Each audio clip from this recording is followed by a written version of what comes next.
여러분 안녕하세요. 심리상담 해드릴게요. 심해요TV 심리상담사 박일경입니다.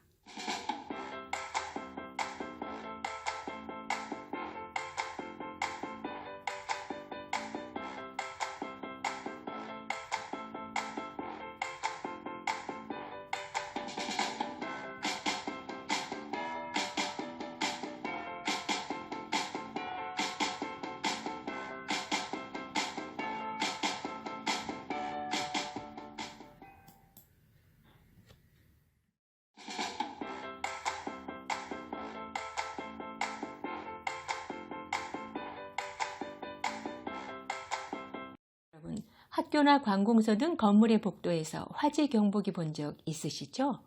이 경보기가 가끔 화재가 나지 않았는데도 잘못 울려서 요란한 소리를 낼 때가 있습니다.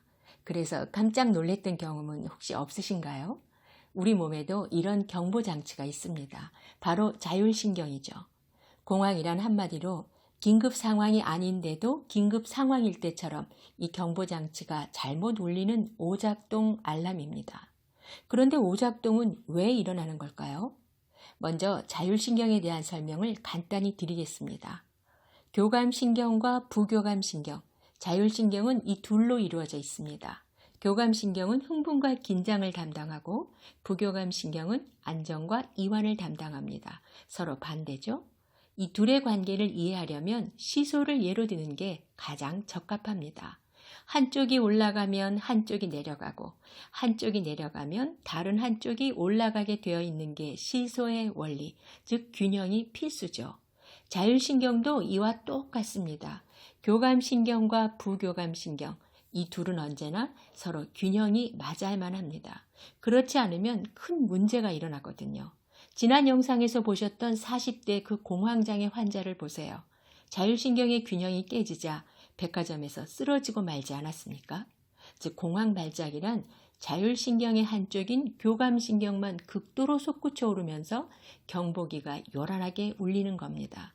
그러면 심장이 터질 듯이 빠르게 뛰면서 금방이라도 질식할 것처럼 숨이 막히고 눈앞이 캄캄해진 암흑 상태에서 손끝, 발끝이 저리면서 메스껍고 어지럽기까지 합니다.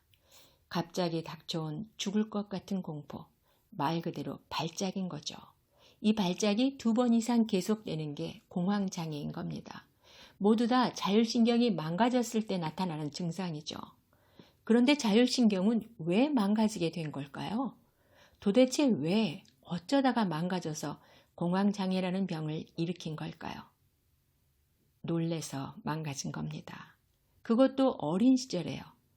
자지러지도록 무섭고 큰 자극, 게다가 여러 번 반복된 자극에 어린 가슴이 놀래고 또 놀래고 또 놀래다 보니 결국은 망가져서 너덜너덜해진 거죠. 자꾸 떨어뜨린 핸드폰이 결국은 망가지는 것과 똑같은 원리입니다. 지난 영상에서 보셨던 40대 그 공황장애 환자는 엄마가 없어지는 날벼락에 놀랬죠. 이런 것을 PTSD, 즉 외상 후 스트레스 장애라고 합니다. 쉽게 말하면 큰 트라우마를 겪은 후에 그 후유증으로 정상적인 생활을 하지 못하게 되는 경우를 말하는 거죠. 그런데 말입니다. 진짜 핵심은 이겁니다. 그가 놀란 것은 그게 처음이 아니라는 것. 이분은 그 이전에 이미 많이 놀랬던 사람입니다. 그래서 그의 자율신경은 더 이상의 어떤 스트레스도 견뎌낼 수 없을 만큼 약해질 대로 약해져 있었던 겁니다. 그런 그의 자율신경은 백화점이란 곳이 전혀 두려운 공포의 장소가 아님에도 불구하고 붐비는 인파와 그때 흘러나왔던 노래 등 기차역과 흡사한 상황이 만들어지자 그만 오작동을 시작한 거죠. 극도로 흥분한 교감신경이 한없이 솟구쳐 오르면서 경보기의 알람을 미친 듯이 울려댄 겁니다. 마치 화재 경보기가 불이 나지 않았는데도 비슷한 여건이 주어지면 화재로 감지하고 잘못 울리듯이. 자율신경이 이 지경이 되기까지 그분은 무엇에 그렇게 놀래며 살아왔던 걸까요? 혹시 이 영상을 보고 계신 분들 중에 공황장애를 앓고 계신 분이 있습니까? 아직 병원에 가시기 전이라 공황장애 진단을 받지는 않았지만 공황발작이나 그와 비슷한 과호흡 현상을 겪은 적이 있으신가요? 혹시 비행기가 무섭다거나 엘리베이터를 혼자 못 타시는 분 계십니까? 터널에 들어가면 이유 없이 밀려오는 아득한 두려움을 느끼시는 분. 그렇다면 이것을 꼭 염두에 두셔야 합니다. 여러분은 과거에 많이 놀랬던 사람입니다. 그것도 아주 심하게 반복해서 말입니다. 그래서 망가진 그 자율신경은 예고도 없이 예기치도 않은 장소에서 뒤집어져 오작동을 일으키는 겁니다. 과거에 수없이 뒤집혀져 왔거든요. 그래서 이제는 작은 스트레스에도 견디지 못하고 아무 데서나 뒤집히는 자율신경이 되어버린 겁니다. 이 지경이 되기까지 도대체 언제, 그리고 어디서 무엇 때문에 그렇게 놀랬던 걸까요? 이 불편하기 짝이 없는 진실을 저는 꼭 말해야만 할 것 같습니다. 치료를 위해서는 당사자인 본인이 알아차림하셔야 되는 건 물론이고 우리 모두에게 해당되는 모두가 꼭 알아야 할 너무나 중요한 사실이거든요. 그 자율신경은 주로 부모의 불화, 즉 싸움 때문에 놀란 겁니다. 더 놀라운 것은 이 사실을 많은 사람들이 모른 채 살아간다는 거지요. 우리는 부모의 싸움이 아이를 가장 불안하고 공포에 질리게 만든다는 사실을 모르는 채 부모가 되고 부모가 되어서도 모르는 채 살아갑니다. 실은 저도 그랬습니다. 더 심각한 것은 부부싸움은 어느 가정에나 있는 일이기 때문에 우리 모두가 아무렇지도 않게 생각한다는 겁니다. 피해자는 떨고 있는데 가해자는 아무렇지도 않게 생각한다는 거죠. 아이들에게 부모는 온 세상과 같은 절대적으로 의지하는 존재입니다. 그렇기 때문에 그 절대적인 존재가 서로 언성만 조금 높여도 두려워지고 불안에 떨기 시작합니다. 그런데 하물며 고함치고 던지고 물건이 부서지는 상황이라면 어떨까요? 그야말로 아이들은, 즉 아이들의 자율신경은 놀라 뒤집어지는 겁니다. 이런 경험이 반복될 때 그 자율신경은 더 이상의 정상적인 기능을 잃게 됩니다. 아무 때나 뒤집어지고 아무 때나 오작동하는 불안하기 짝이 없는 경보기가 되는 거지요. 이런 자율신경을 가진 사람은 강한 스트레스가 닥쳐올 때 그것을 이겨낼 힘이 없습니다. 심지어 입시, 면접, 무대, 발표, 이런 일상에서 만날 수 있는 그런 순간에도 이겨내지 못합니다. 남들보다 훨씬 더 긴장하고 일반적인 긴장보다 병적인 긴장을 더 많이 하기 때문에 준비한 것을 다 발표하지도 못하고 형편없는 결과를 맞게 되기 일쑤입니다.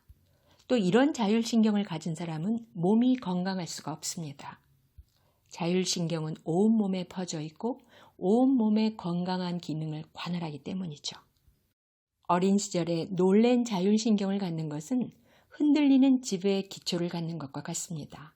인생이 순탄할 리가 없죠. 우리가 아무렇지도 않게 생각하는 동안 부부의 싸움은 이렇게 심각한 독을 아이들에게 남깁니다.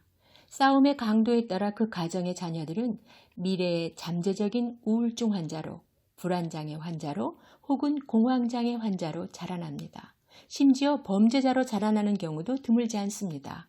최악의 경우는 이 40대 환자의 경우처럼 아버지가 엄마에게 상습적인 폭행을 가하는 집이지요. 건강하지 못한 부부싸움이 아이들에게 미치는 파괴적인 해악, 여기에 대해서 저는 드리고 싶은 말씀이 정말 한도 끝도 없이 많습니다. 그 심각성을 너무나 잘 구체적으로 알기 때문이죠. 그래서 저는 부모 교육을 할 때 이 부분을 가장 먼저 다룹니다. 이 문제는 앞으로의 영상들에서 계속 언급될 겁니다. 모든 정신문제, 사회문제의 발단이자 씨앗이자 주범이니까요. 자, 그렇다면 이렇게 놀란 자율신경을 우리는 어떻게 진정시킬 것이냐? 이게 오늘의 핵심입니다. 원리는 이겁니다. 놀래서 일어난 일이니 릴렉스, 이완이 답이라는 것. 교감신경이 지나치게 항진돼서 일어난 문제니 부교감신경을 활성화시켜줘야 한다는 것. 물론 중증 환자의 경우 반드시 전문가의 도움을 받아야 하고 필요한 경우 약물의 도움도 받아야 합니다. 그런데 환자 본인도 할 수 있는 것이 있다면 보다 적극적으로 나서야 되지 않겠습니까? 더군다나 효과가 확실하게 입증된 치료법이라면 말입니다. 놀라 불안한 자율신경에 다시 안정을 찾아주는 방법. 그것은 바로 호흡, 숨쉬기입니다. 아니, 평소에도 숨은 다 쉬고 사는데 그걸로 뭘 할 수 있다는 걸까? 이런 분은 안 계시겠죠? 여러분, 공황장애 환자가 정신과에 가면 무슨 처치부터 하는지 아시나요? 호흡, 숨쉬기부터 합니다. 그만큼 절대적으로 중요하다는 말이죠. 공황장애 환자는 교감신경의 항진으로 과호흡을 하는데 이때 이산화탄소가 너무 많이 배출되기 때문에 이상현상이 일어납니다. 이것을 급히 조절하기 위해서 얼굴에 비닐봉지 같은 것을 씌우고 심호흡을 하도록 유도합니다. 혈액 내 이산화탄소의 균형을 맞추는 거죠. 이처럼 깊은 호흡에는 긴장과 흥분을 이완시키고 안정을 되찾게 하는 치료의 기능이 있습니다. 원리를 설명해 드리겠습니다. 엄밀히 구분하면 약간의 차이가 있기는 하지만 일반적으로 복식호흡을 횡격막 호흡이라고도 하는데 이 횡격막은 흉부와 복부 사이쯤에 있습니다.